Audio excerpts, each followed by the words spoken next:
Bonjour, donc on est le 6 février 2018 et le thème d'aujourd'hui, ça sera dans un premier temps définir ce qu'est une fonction linéaire et ensuite aborder les situations de proportionnalité. Donc cette séquence s'adresse à tout public et notamment aux étudiants préparant donc le concours du CRPE. Alors on va d'abord définir très rapidement ce qu'est une fonction. Alors une fonction numérique, qu'est-ce que c'est? Donc une fonction numérique petit f est une relation, d'accord? C'est une relation d'un ensemble E vers un ensemble grand F qui a tout élément de grand E associe au plus un élément de grand F. Autrement dit, une fonction, c'est une relation. Donc ici vous avez l'ensemble grand E, ici vous avez l'ensemble grand F, n'est-ce pas? Et une fonction, c'est tout simplement une relation qui lie tout élément de grand E à un élément de grand F. Autrement dit, tout élément de grand E admet au plus une image dans grand F. Donc cet élément-là, par exemple, n'a pas d'image dans grand F. En revanche, ça, ce n'est pas une fonction parce que cet élément-là a deux images. Donc je répète, une fonction donc d'un ensemble E, une fonction donc petit f, d'un ensemble E vers un ensemble F, est une relation qui a tout élément X de grand E associe au plus un élément de grand F qu'on appellera tout simplement f de x. On dira que f de x est l'image de x par f. Donc f de x est un nombre. F est une fonction, f de x est un nombre.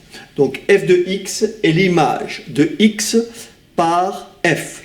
Et on peut aussi noter tout simplement ceci, la fonction f qui a x associe f de x. D'accord? Donc ça, c'est une définition générale, on a défini ainsi une fonction, de façon générale. Maintenant, on va s'intéresser à une fonction particulière qu'on appelle une fonction linéaire. Fonction linéaire, qu'est-ce que c'est?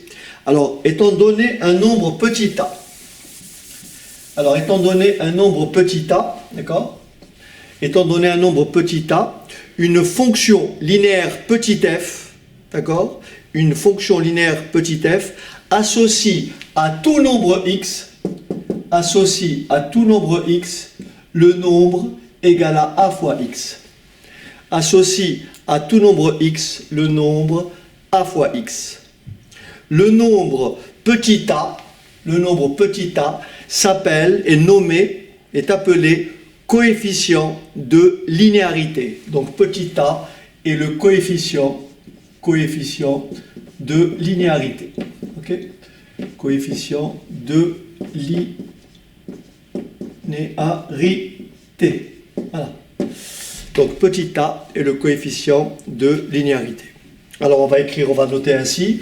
Nous avons donc la fonction f de E dans f qui a x associe tout simplement à x.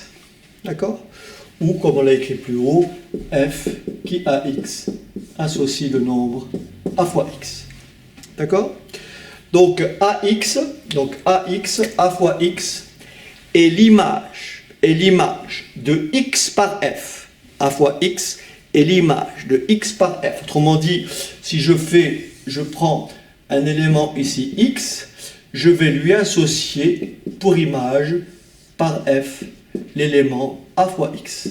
A fois x est l'image de x par f. Alors on dira aussi la fonction linéaire petit f.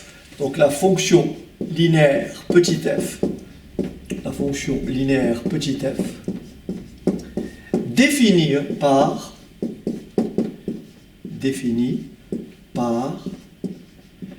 f de x égale à a fois x. F de x égale à a fois x. On va prendre un exemple. Si on prend donc une fonction linéaire de coefficient 3, donc ce sera la fonction f qui à x associe 3x, d'accord? On peut dresser ce qu'on appelle un tableau de valeurs, d'accord? On peut dresser ce qu'on appelle un tableau de valeurs. Donc ici, j'ai x, là j'ai f de x, et là je vais chercher l'image de 0, l'image de 1, l'image de 2, n'est-ce pas? L'image de 3 et l'image de 4 par f. Donc l'image de 0 par f, c'est f de 0. Donc f de 0, 3 fois 0, ça fait 0. L'image de 1 par f, c'est 3 fois 1, 3. L'image de 2 par f, 3 fois 2, 6. Vous avez compris, 3 fois 3, 9. Et 3 fois 4, 12. Autrement dit, 9 est l'image de 3 par f. Alors ce résultat est très important. Ce résultat est très important. Lorsque vous avez une fonction, vous avez forcément une représentation graphique associée à cette fonction.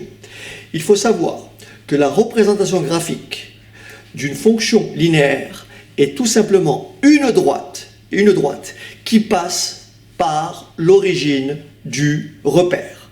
Donc l'équation de cette droite, dans cet exemple-là, l'équation de cette droite, c'est y égale 3x.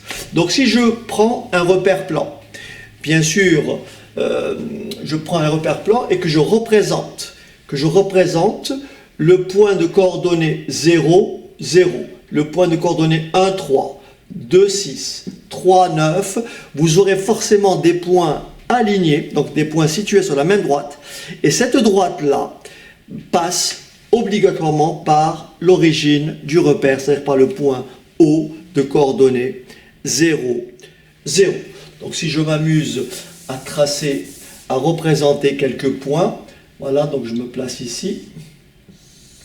Donc là, j'ai 0, 1, 2, 3, 4, 5. Là, je vais écrire 2, 4, 6, 8, 10 et 12 un peu plus loin. D'accord? Donc le point 0, 0, il est là. Le point 1, 3, il est là. Le point 1, 3, le point 2, 6. 2, 6, il est là. Et enfin le point 3, 9. Bien sûr, ceci est approximatif, donc 2, 4, 6, 8, 9, le point 9, il est là. Et vous voyez bien que ces points-là appartiennent bien à la même droite. Et cette droite passe bien par l'origine du repère.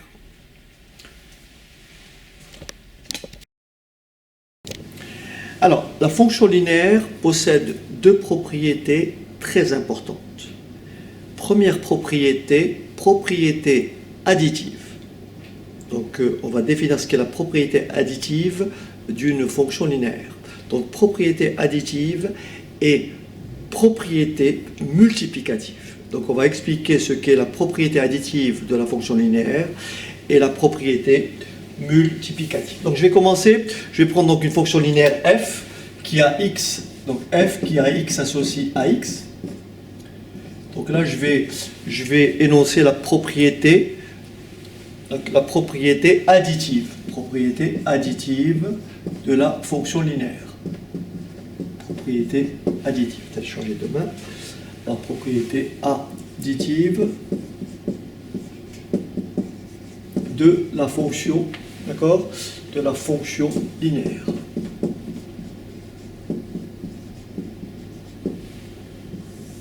Propriété additive de la fonction linéaire. Alors, l'image de x1 par f, je vais dire f de x1 est tout simplement égal à a fois x1. Donc, f de x1, c'est a fois x1. f de x2, c'est a fois x2. D'accord? f de x2, c'est a fois x2. Enfin, f de x1 plus x2. Alors, f de x1 plus x2. Donc, f de x1 plus x2. C'est comme si x1 plus x2, je l'appelais y. Si je pose x1 plus x2 égale y, f de y, c'est ay. Si je pose x1 plus x2 égale w, f de w, c'est a fois w. Donc f de x1 plus x2, c'est tout simplement a fois x1 plus x2. D'accord? Donc a fois x1 plus x2. Alors maintenant, je vous propose de calculer f de x1 plus x2. Donc j'ai f de x1 plus x2 est tout simplement égal à a fois x1 plus x2. Je peux distribuer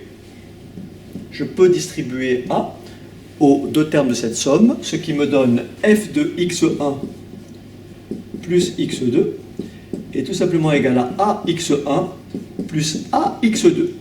D'accord? Or, a fois x1, c'est tout simplement f de x1. Et a fois x2, c'est tout simplement f de x2. Ce qui me donne en résultat final f de x1 plus x2 est tout simplement égal à f de x1 plus f de x2. Donc lorsque vous avez une fonction linéaire, l'image d'une somme de deux nombres est tout simplement égale à la somme des images de ces deux nombres. Donc f de x1 plus x2 est tout simplement égal à f de x1 plus f de x2. Et ça, c'est la propriété additive de la fonction linéaire. Donc cette partie-là, on en aura besoin tout à l'heure dans le cas de situations de proportionnalité. D'accord? Donc propriété additive de la fonction linéaire. De la même façon, on va aborder maintenant la propriété multiplicative de la fonction linéaire. Donc propriété cette fois-ci multiplicative.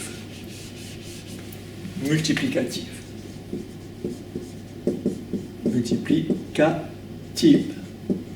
Ok.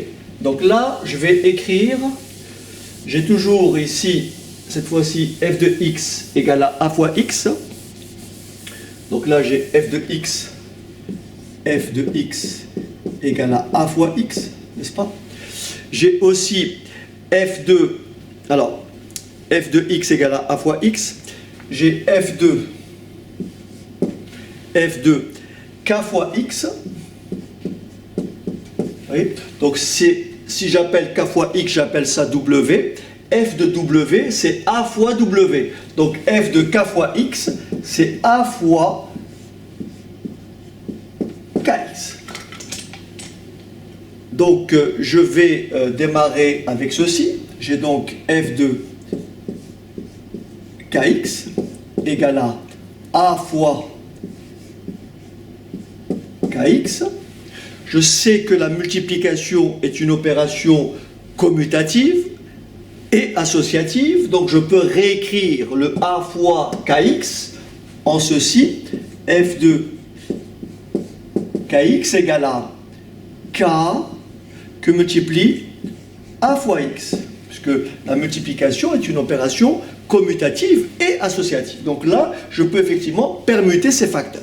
Au lieu d'écrire a fois kx, je peux écrire k fois ax. Or, a fois x, c'est tout simplement f de x. D'où f de k fois x est tout simplement égal à k que multiplie f de x. Donc, f de kx, c'est k f de x. Ça, c'est la propriété multiplicative de la fonction linéaire. D'accord? Et le petit k, on va l'appeler un peu tout à l'heure, on l'appellera ça un scalaire. Alors, on peut prendre un petit exemple numérique. On peut prendre un exemple numérique et écrire par exemple, tout simplement, si on définit une fonction affine, si je reprends celle de tout à l'heure, si je reprends l'exemple précédent où j'avais f de la fonction f définie par f de x égale 3x, d'accord? F de x égale 3x. Si je veux calculer f de 8, on a compris que f de 8, c'est 3 fois 8, ça fait 24, d'accord? Je peux calculer f de 3. F de 3, c'est 3 fois 3, 9. Je peux calculer f de 3, c'est f de 5. F de 5, 3 fois 5, 15. Et on vérifie bien que f de 8 est bien égal à f de 5 plus 3. C'est bien égal à f de 5 plus f de 3. Et on vérifie bien que f de 5 c'est 9 et f de 5 pardon, c'est 15 et f de 3 c'est 9 et 15 plus 9 ça fait bien 24. Donc là j'ai appliqué la propriété additive d'une fonction linéaire. De la même façon, je peux calculer f de 8 comme ceci. Donc là je vais effacer. Je sais que 8, je sais que f de 8, ça peut s'écrire f de 2 fois 4. D'accord? F de 2 fois 4. Et bien sûr, ici, si je veux calculer f de 2, pardon, si je veux calculer f de 4, f de 4, ça fait bien 3 fois 4, 12. Et vous vérifiez que f de 2 fois 4 est bien égal à 2 fois f de 4. Et 2 fois f de 4, ça fait bien 2 fois 12, et ça vous donne bien 24. Donc là, j'ai appliqué la propriété multiplicative de la fonction linéaire.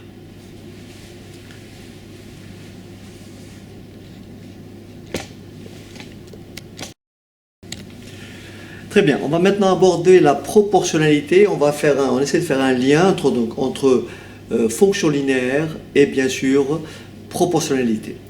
Alors, on va d'abord définir ce qu'est une situation de proportionnalité. Donc, deux suites de nombres, x1, x2, xn, et y1, y2, yn, d'accord, sont proportionnels. Donc, deux suites de nombres, x1, x2, xn, et y1, y2, yn sont proportionnels. D'accord? Si tout nombre de l'une est obtenu en multipliant tout nombre de même rang de l'autre par un nombre constant, petit a, appelé coefficient de proportionnalité. Bien sûr, en multipliant petit a par petit a, ou bien si on veut exprimer la première en fonction de la deuxième suite, on va multiplier par l'inverse de petit a, c'est-à-dire on va multiplier par 1 sur a. Bien entendu, petit a étant un nombre non nul. Alors, ça veut dire quoi tout simplement? Ça veut dire que si j'ai ma suite de nombres ainsi, vous voyez, x1, x2, x3, xn, d'accord? x1, x2, x3, xn. Je vais peut-être écrire un tout petit peu plus bas. Alors, donc x1, x2, x2, xn. Et là, j'ai y1, y2 et yn. Donc, la suite de nombres x1, x2, xn est proportionnelle à la suite de nombres y1, y2, yn, à condition qu'il existe un réel non nul petit a, tel que cette suite-là se déduit de cette suite-là en multipliant tous les termes de même rang par cette constante que j'ai appelée comment? Petit a. Autrement dit, ici, j'obtiendrai a fois x1. Donc là, j'aurai a fois x1 qui est égal à y1. Là, j'aurai a fois x2 qui est égal à y2. Et là, j'aurai a fois xn qui est égal à yn. Maintenant, on peut effectivement déduire tous les nombres de la première suite en partant de la deuxième, de la seconde suite, en multipliant bien sûr par l'inverse de A, c'est-à-dire à 1 sur A. D'accord? Donc ici, vous avez la suite 1, ici, vous avez la suite 2. Pour déterminer le terme de la deuxième suite de même rang que le premier, il suffit de multiplier ce premier terme par un nombre constant qu'on appelle le coefficient de proportionnalité. Donc pour trouver y5, il suffit de multiplier x5 par petit a. Pour trouver y10, il suffit de multiplier x10 par petit a. Alors bien sûr, quel est le lien entre ce qu'on a dit précédemment? Alors en termes de fonction l'une, en termes de fonction, hein, si je dois trouver une fonction qui lie x1, y1, donc en termes de fonction, l'une est l'image de l'autre par une fonction linéaire petit f définie par y égale à f de x qui me renvoie a fois x. Donc le passage de là à là, donc si l'élément de départ est x1, l'élément d'arrivée est ax1, ax1 étant l'image de x1 par la fonction petit f définie par f de x égale à a fois x. D'accord? Donc ici vous avez compris que y1 est tout simplement égal à ax1, y2 est tout simplement égal à ax2, et enfin yn est tout simplement égal à axn. D'accord? Alors, on va développer ça tout à l'heure, mais si on veut se placer dans la situation d'une fonction linéaire et qu'on a devant un tableau, d'accord, un tableau donc de valeurs, comment on reconnaît une situation de proportionnalité, d'accord? Ben, si vous avez effectivement un tableau qui vous donne, vous avez un tableau de valeurs ainsi réparti, donc ici nous avons x et là nous avons y, donc si là nous avons 0, 0, ensuite nous avons 1, 0, 5, d'accord? Ensuite nous avons 2, nous avons 1, ensuite nous avons 3 et nous avons 1,5, etc., etc. Et puis on peut aller à 4 et ça fait 2, d'accord?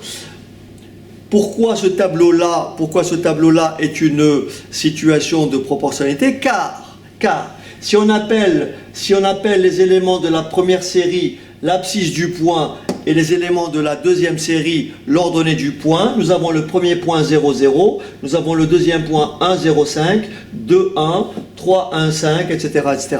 Si on s'amuse à représenter graphiquement, d'accord, ces deux suites, nous avons ici le premier point 0, 0, ensuite donc là 1, 2, 3, et puis 4, donc là 1, 2, 3 et 4. Alors ici 0, 0, 1, 0, 5, 1, 0, 5, 2, 1, 3, 1, 5, voilà, et enfin 4, 2. Voilà. Donc vous avez compris que nous avons bien sûr des points qui sont alignés. Bien, la droite qui passe par tous ces points-là, bien sûr, est une droite passant par l'origine du repère. Donc on reconnaît une situation de proportionnalité, d'accord, lorsque la représentation graphique, d'accord, est une droite passant par l'origine du repère, d'accord. Si vous avez une situation comme celle-ci, vous prenez un tableau et vous avez un nuage de points, vous avez des points qui sont comme ceci, donc ceci ne traduit pas une situation de proportionnalité. Ceci, bien sûr, cette droite-là représente une fonction affine, puisque cette droite-là est de la forme y égale ax plus b. Je ne vais pas m'étendre là-dessus aujourd'hui. Donc là, j'ai une fonction, là j'ai la représentation graphique d'une fonction linéaire, et là, j'ai la représentation graphique d'une fonction affine. Donc, situation de proportionnalité, fonction linéaire, il y a forcément un lien qu'on va essayer de développer un peu plus tout de suite.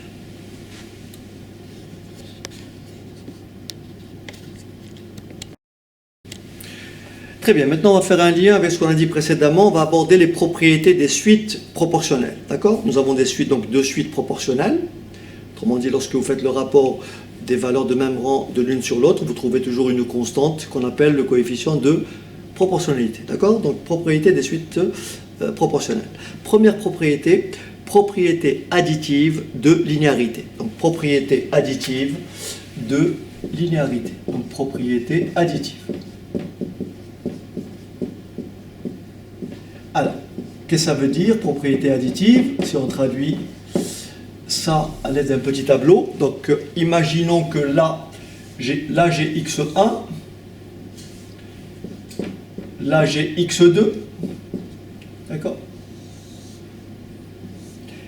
Et là j'ai bien sûr y1, et là j'ai y2. Et le passage de x1 à y1 s'obtient en multipliant x1 par le coefficient de proportionnalité petit a. Et bien sûr, le passage, on va voir ici, le passage qui consiste à retrouver x1 à partir de y1, c'est multiplier y1 par l'inverse de petit a. D'accord? Donc là, c'est ce qu'on a vu précédemment. Maintenant, si j'applique la propriété donc, additive de la linéarité, et que là j'ai x1 plus x2, et bien là j'aurai tout simplement y1 plus y2. Voilà la propriété de linéarité. Tout simplement, c'est ce qu'on a vu tout à l'heure. Si ça, je l'appelle f de x1, ça je l'appelle f de x2, d'accord?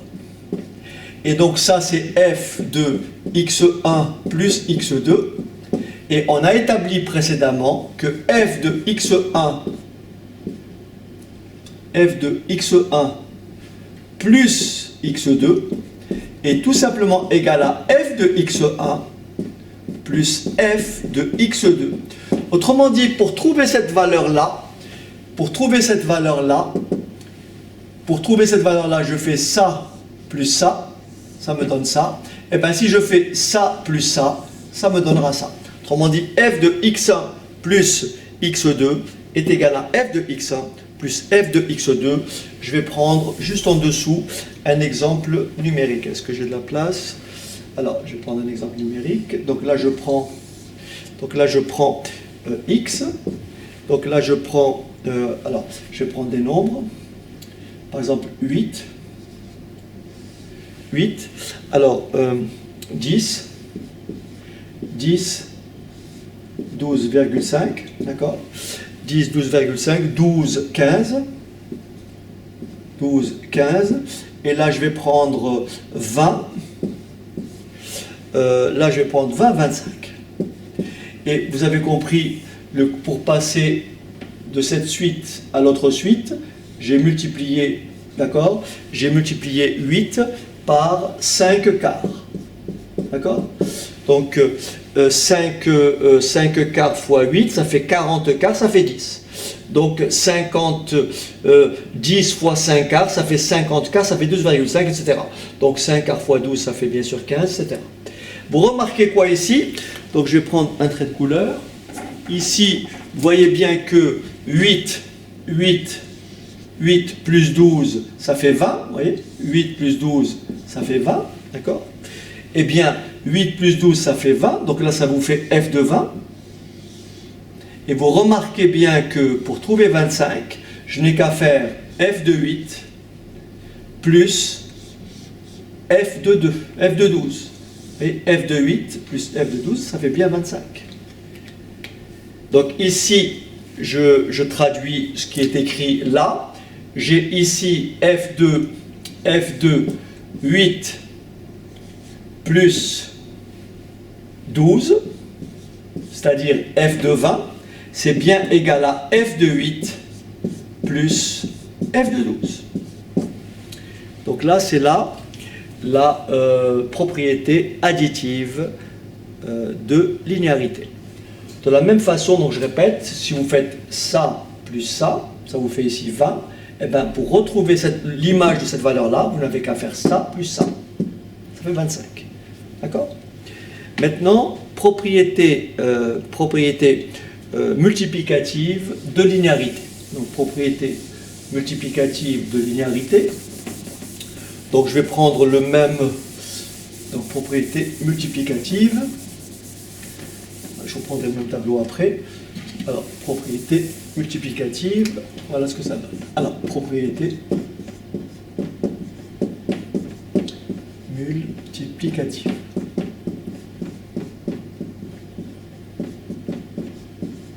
Ok. Alors, donc j'ai ici mon tableau dans lequel j'ai x. Et là j'ai k fois x, d'accord? Ok? Là j'ai x, là j'ai k fois x, là j'ai y, d'accord? Et là j'ai bien sûr ky. Donc ici, pour passer de là à là, j'ai multiplié par k. D'accord? Ici, pour passer de là à là, je vais le refaire. Je vais le refaire. Donc ici, un peu plus bas. Donc là j'ai x, là j'ai k fois x. Et donc pour passer de là à là, j'ai multiplié par le scalaire k. Donc en bas, ici, j'ai donc y. Et là, j'aurai forcément k fois y.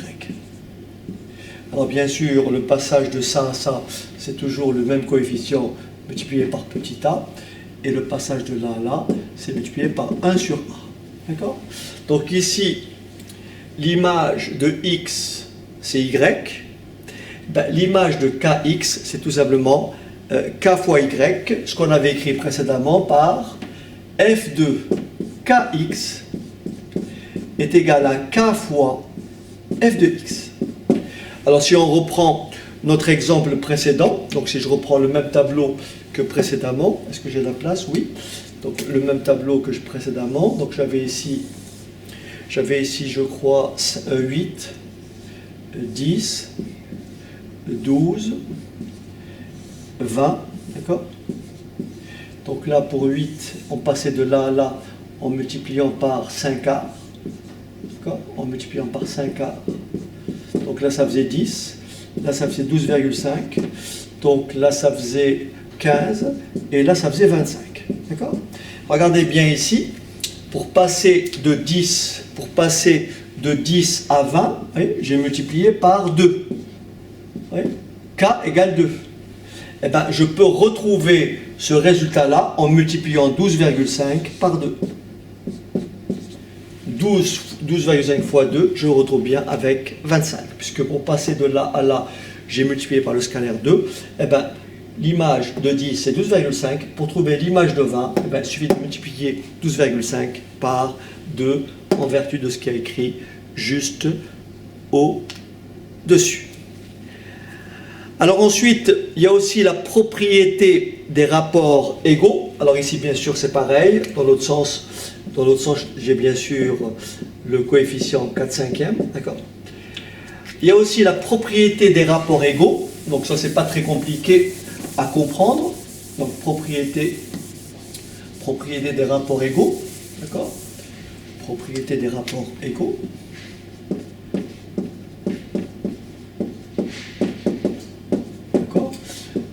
En toute logique, lorsque vous avez, bien sûr, vous savez que y1, est égal à ax1, vous savez que y2 est égal à ax2, d'accord? Et enfin, vous savez que yn est égal à axn, ce qui vous donne forcément y1 sur x1 égal à a. Vous avez forcément y2 sur x2 égal à a. Et vous avez forcément yn sur xn égale à a, d'où l'égalité des rapports. Ça veut dire que y1 sur x1 est égal à y2 sur x2 est égal à yn sur xn égale à une constante, bien sûr petit a, qui est tout simplement le coefficient de proportionnalité. D'accord? Ensuite, il y a aussi la propriété, par exemple des écarts. Alors si je vais prendre un exemple, numérique pour vous montrer. Admettons que là, je prenne donc une suite ici de nombres et que je passe de là à là, je vais faire très simple en multipliant ici par, je vais faire une opération simple en multipliant ici par 2, d'accord? Pour passer de là à là, je multiplie par 2. Donc là, par exemple, j'ai 3. Donc là, ça fera 6. Là, j'ai 5. Là, ça fera 10. Là, j'ai 7. Ça fera 14. Admettons que là, je prenne 10 ou 8. Ça fera 16. Et enfin, je rajoute 2. Ça fait 10. Et donc, ça fait 20. D'accord? Alors si je prends ici, ces deux termes-là, j'ai un écart de 2. Voyez? Donc là, j'ai un écart de 2. 5 moins 3, ça fait 2. Je prends ici ces deux-là, j'ai un écart de 2. Vous voyez? J'ai un écart de 2. Et bien forcément, ce qui va se trouver en bas va générer le même écart. Autrement dit, l'écart ici est de combien? Il est de 4. Mais comme ces deux écarts sont égaux, il en sera de même pour ces deux écarts, et vous retrouvez bien 4 et 4. Autrement dit, si vous avez des écarts égaux sur une ligne, vous retrouvez l'égalité des écarts sur l'autre ligne, bien sûr, avec des termes de même rang. Hein? Écart ici entre celui-là et celui-là, c'est 2. Celui-ci et celui-ci, c'est 2. Et bien, l'écart correspondant ici, c'est 4. Et vous avez forcément aussi ici 4. Donc ça, c'est la propriété des écarts. Alors on peut aussi parler de la propriété donc, du produit en croix. Donc si vous avez des séries comme celle-ci, voyez, vous avez ici d'un côté x1 sur y1 est forcément égal à x2 sur y2. Et donc vous pouvez effectivement effectuer le produit en croix et vous obtiendrez tout simplement ceci, x1, y2, d'accord? x1, y2 est forcément égal à x2 fois y1, d'accord? Donc si vous avez par exemple, je prends x7 sur y7 égal à x10 sur y10, ben, bien sûr vous pouvez appliquer le produit en croix et écrire donc tout simplement que x7 fois y10 est tout simplement égal à x10 que multiplie y7. Voilà, donc on dit souvent le produit des extrêmes égal au produit des moyennes, donc c'est ce qu'on appelle communément le produit en croix, tout simplement parce que vous croisez ces deux valeurs. Voilà. Donc ici c'est pareil. Vous faites ça fois ça égal à ça fois ça. D'accord? Très bien, là on va prendre un exemple pour appliquer nos propriétés, donc la propriété donc additive de linéarité et la propriété multiplicative. Admettons qu'on ait ce tableau-là. Donc première étape, est-ce que ce tableau-là est un tableau de on est devant une situation de proportionnalité. Pour le vérifier, il suffit de faire le rapport 1200 divisé par 30, ça fait bien sûr 4. Et bien sûr, vous faites 1800 divisé par 45, ça fait aussi 4. Donc c'est bien, on est bien devant une situation de proportionnalité. Donc là, c'est la superficie d'un appartement en mètres carrés, donc 30 mètres carrés. Pour 30 mètres carrés loués, nous avons un loyer de 1200. Donc ici, loyer en euros. Donc nous avons un loyer de 1200 euros. Et pour 47 mètres carrés loués, nous avons un loyer de 1800 euros. D'accord? La question est celle-ci. Comment, très simplement, je peux déduire quel est le loyer pour un appartement de 75 mètres carrés. Donc 75 mètres carrés, bien sûr, j'ai mon coefficient de proportionnalité qui est égal à combien? Qui est égal à quoi? À 4. D'accord? Mon coefficient de proportionnalité qui est égal à 4. Je peux bien entendu, pour déterminer mon loyer, un loyer pour un appartement qui fait 75 mètres carrés, il suffit de multiplier 75 par 4. D'accord? Et 75 par 4, ça fait effectivement 3000. Mais qu'est-ce que vous remarquez? Vous remarquez que 75 est tout simplement égal à 30 plus 45.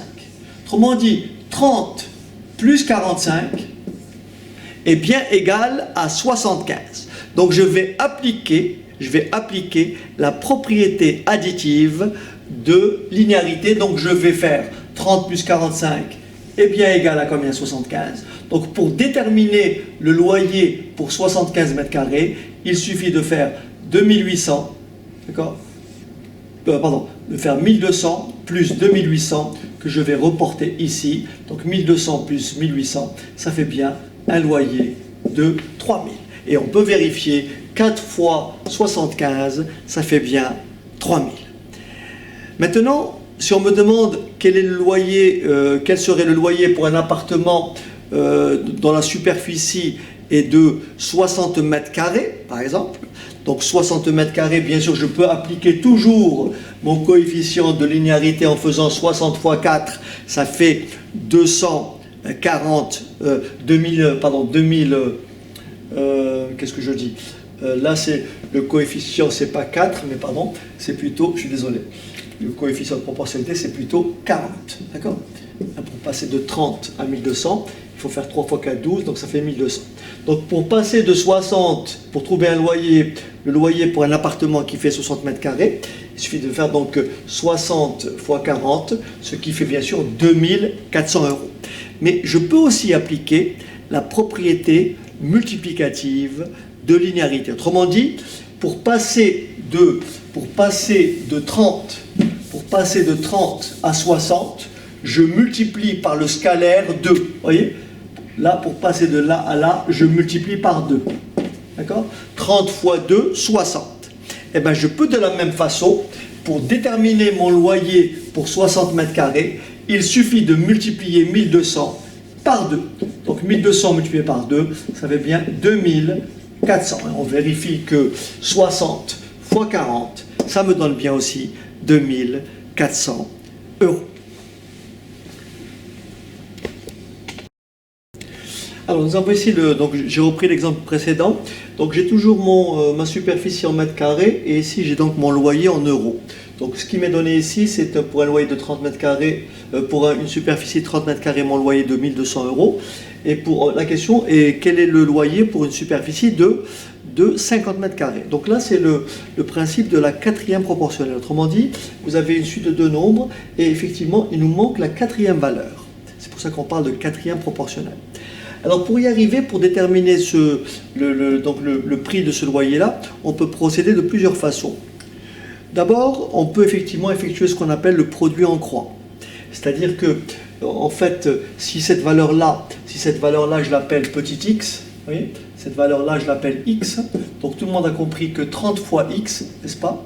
30 fois x est égal à 50 fois 1200. Et donc, par conséquent, x est tout simplement égal à 50 fois 1200 divisé par 30. Donc là, on a compris que ça fait 40, donc ça fait tout simplement x égale 2000. Donc mon loyer, pour une superficie de 50 mètres carrés, mon loyer serait ici de 2000 €. D'accord? Il y a aussi ce qu'on appelle communément le passage par l'unité. Regardez bien. Donc là, je vais appliquer pour passer à l'unité, je vais appliquer la propriété multiplicative de linéarité. Regardez bien. Donc ici, on me demande le loyer pour 50 mètres carrés. Donc je mets 50 ici. Et bien sûr, je vais passer à l'unité. C'est-à-dire que je vais passer de 30, pour passer de 30 à l'unité, je dois diviser par combien? Je dois diviser 30 par 30. D'accord? C'est ce qu'on appelle le passage à l'unité. Donc 30 divisé par 30, ça fait 1, mais en vertu de la propriété multiplicative de linéarité, il suffit, pour trouver la valeur correspondante ici, il suffit de diviser 1200 par combien? Par 30. Et 1200 divisé par 30, donc ça me fait tout simplement 40. D'accord? 1200 divisé par 30, ça fait 40. Donc 1 mètre carré, le loyer pour 1 mètre carré, c'est tout simplement 40 €.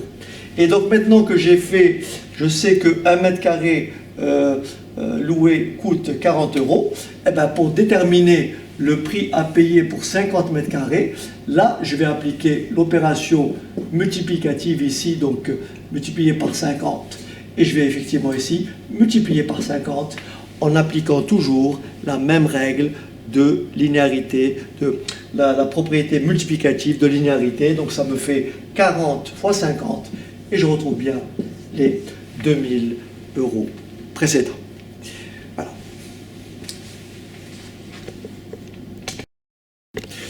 Alors, pour finir, quelques applications donc, de proportionnalité. Vous avez par exemple, lorsque vous calculez, vous prenez une vitesse moyenne, donc vous savez très bien que la relation, vous savez très bien la relation qui lie distance parcourue, vitesse et durée.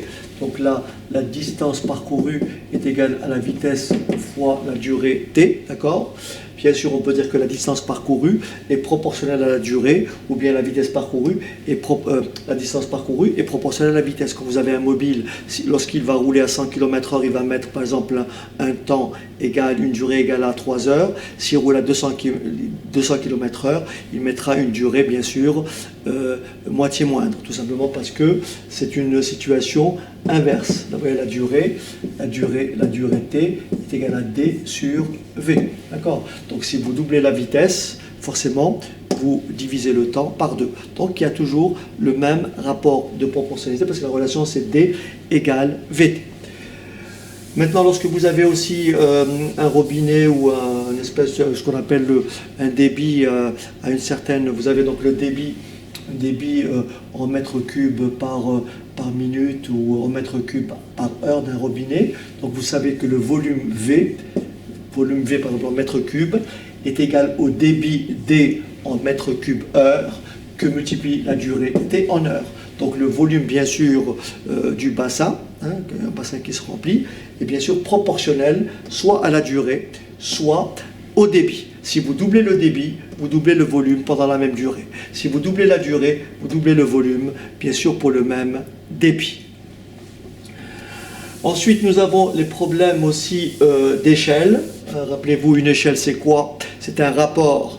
Et donc le rapport de proportionnalité, c'est tout simplement ce qui existe entre la valeur, la dimension sur le papier, donc dimension sur le papier, divisé par la dimension réelle, d'accord? Dimension réelle. Lorsqu'on vous dit, nous avons une échelle de 1 sur 2000, ça veut dire que 1 cm sur le papier est égal à 2000 cm dans la réalité. Donc ça, bien sûr, le 1/2000e est un coefficient de proportionnalité. Donc ça, c'est pour les échelles. Alors, on peut aussi évoquer ce qu'on appelle tout ce qui est augmentation, diminution, etc. Mais avant d'aborder ça, j'aimerais que vous sachiez que, par exemple, si vous prenez l'air d'un carré,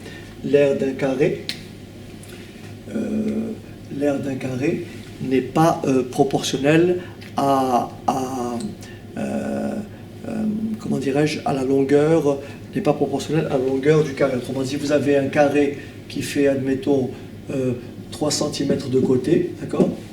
Donc l'aire de ce carré est tout simplement égal à 9 cm².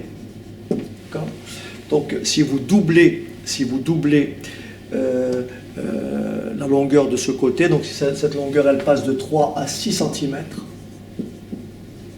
l'air ne va pas passer de 9 à 18. Autrement dit, si vous calculez l'air de ce carré-là, donc A2, vous trouverez bien sûr 36 cm². Donc ici, vous voyez, la dimension a été multipliée par 2. L'air est multiplié par 2 au carré, par 4. Idem pour le volume. Lorsque vous calculez le volume d'un cube, si vous multipliez la longueur de l'arête par 2, et bien le volume sera multiplié par 2 au cube, c'est-à-dire le volume sera multiplié par 8. En revanche, vous pouvez dire que le volume d'un cylindre, par exemple, le volume d'un cylindre est proportionnel à sa hauteur. C'est-à-dire que si vous avez le volume d'un cylindre, c'est R de base, c'est pi R carré fois H. Donc vous avez compris que si vous doublez H, vous doublez le volume. Donc si vous passez de H à 2H, ça vous fera pi de R carré fois 2H. Et bien ça sera tout simplement égal à 2 fois V. Autrement dit, le volume d'un cylindre est proportionnel à sa hauteur. En revanche, le volume d'un cylindre n'est pas proportionnel au rayon. Il est, bien sûr, le volume est multiplié, bien sûr, si vous doublez le rayon, le volume sera multiplié par combien? Par 4. Parce qu'il sera égal à 2 au carré, puisque c'est R au carré. D'accord? Puis voilà. Donc ça, il faut bien faire attention. Maintenant, tout ce qui est augmentation et diminution de T%, alors très rapidement, il me reste à peine 5 minutes. Alors très rapidement, si vous avez un article ou une quantité qui va augmenter de T%, qu'est-ce que ça veut dire? Ça veut dire tout simplement que vous avez votre valeur de départ, on va dire 1 plus T sur 100. Autrement dit, lorsque vous avez un article qui augmente de T%, le coefficient multiplicateur associé, c'est 1 plus T sur 100. Exemple, si vous avez un article qui vaut aujourd'hui, son prix aujourd'hui est de 50 € et la semaine d'après, il y a une augmentation de 8% de ce prix-là, ben pour trouver le prix final, après augmentation, c'est tout simplement le prix final est le nouveau prix. Donc ça c'est le prix initial, ça c'est le prix final, c'est tout simplement égal à 50 que multiplie 1,08. Pourquoi? Parce que c'est 1 plus 8 sur 100. Donc lorsque une quantité augmente de T%, le coefficient multiplicateur associé, c'est 1 plus T sur 100. Et vous avez compris que ça, bien sûr, ça reste aussi un coefficient de proportionnalité. Autrement dit, si vous doublez le prix de l'article, le prix, bien sûr, ici va doubler. Okay? Donc ce qui est constant, c'est le 1,08 qui est bien sûr un taux qui est associé au taux d'augmentation de 8%. Donc un article qui augmente de T%, nous avons un coefficient multiplicateur associé de 1 plus T sur 100. En revanche, un article qui diminue de T%, nous avons un coefficient multiplicateur associé de 1 moins T sur 100. Donc si j'ai par exemple un article qui coûte aujourd'hui, je ne sais pas moi, 80 € et que cet article-là a subi une baisse de 10%, et bien le coefficient multiplicateur c'est tout simplement 1 moins 10 sur 100. Le coefficient multiplicateur associé c'est tout simplement 0,9. Donc le prix final c'est 80 que multiplie 0,9, c'est-à-dire 72 €. Donc diminution 1 moins T sur 100 c'est le coefficient multiplicateur. Augmentation de T%, 1 plus T sur 100 et le coefficient multiplicateur. Bien sûr, ça vous évite de faire, si vous avez une diminution de 10%, ça vous évite de faire quoi? 80 € moins, bien sûr, la baisse qui est de 80 fois 10%. D'accord?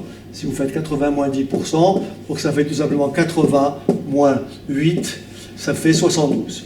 Donc ici, vous comprenez que si vous mettez 80 en facteur, vous voyez, 80, 80, ça vous fait 80 facteur de 1 moins 10 sur 100, ça fait donc 1 moins 0,1, c'est-à-dire tout simplement 0,9. Donc une baisse de 10% associée à une baisse de 10%, on associe un coefficient multiplicateur égal à 0,9. Donc ce qui veut dire que lorsqu'on vous dit que, par exemple, dans un rectangle qui a ces mesures-là, n'est-ce pas, donc ici il fait 8 mètres, et là il fait 5 mètres, et on vous dit que la largeur, par exemple, a baissé de 8%, donc là, la largeur a baissé de 8%, et la longueur a cru de 10%, d'accord? Quel est l'aire de ce rectangle? Ben, l'aire de ce rectangle, c'est quoi? C'est la longueur, 8 que multiplie. Comme il y a une augmentation de 10%, c'est 8 que multiplie 1,1. Ça, c'est pour la longueur. L'aire d'un rectangle, c'est longueur que multiplie largeur. Que multiplie, bien sûr, la largeur, il y a une baisse de 8%. Le coefficient multiplicateur associé, c'est 0,92, ce qui fait donc 5 fois 0,92, et il ne vous reste plus qu'à faire l'opération. D'accord? Bien sûr, on aurait pu aussi faire les choses différemment et dire l'aire de ce rectangle, c'est quoi? C'est 8 que multiplie 5, que multiplie bien sûr, on appelle ça des coefficients, comment on appelle ça, des hausses et des baisses successives. Donc nous avons une hausse de 10%, donc ça fait 1,1, et nous avons une baisse de 8%, donc ça fait tout simplement 0,92. C'est très facile à comprendre puisque vous savez très bien que la multiplication est une opération commutative, donc je peux manipuler ces quantités et aboutir au même résultat. Malheureusement, je vais bientôt quitter. Alors, est-ce que j'ai oublié quelque chose? Il y a pas mal d'éléments que je voulais aborder. Je ne sais pas trop. Voilà, donc je pense que je vais m'arrêter là. Peut-être, si j'ai le temps, faire une petite séance d'exercice. Donc, il est exactement 4h moins 10. Donc, bientôt la sonnerie. Bon, écoutez, donc continuez à visionner ces cours et puis donc je reviendrai avec d'autres éléments un peu plus tard. Portez-vous bien et à bientôt.